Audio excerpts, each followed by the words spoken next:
أهلا وسهلا بيكم أعزائي المتابعين، عاملين ايه؟ النهاردة فيديو جديد وأغنية حزينة جديدة من العيار التقيل جدا. أغنية حزينة جامدة جدا. قبل أي حاجة اشترك في القناة وفعل الجرس وحط لايك للفيديو وما تنساش كومنت.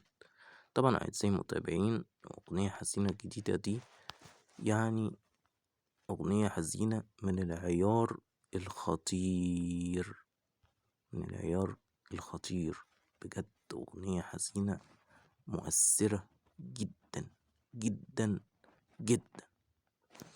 أقوى أغنية حزينة تقدر تشوفها في حياتك كلها، حرفيا أغنية حزينة من العيار تقيل جدا. أعزائي المتابعين، طبعا أحب أشكر وأفتخر بجمهوري العزيز من مختلف البلدان، العراق ومصر والهند والسعودية، وكل دعمكم وتقديركم ليا شيء جميل جدا، وربنا ينصر أهل فلسطين يا رب. مع السلامة أعزائي المتابعين، وأشوفكم في فيديو جديد. سلام.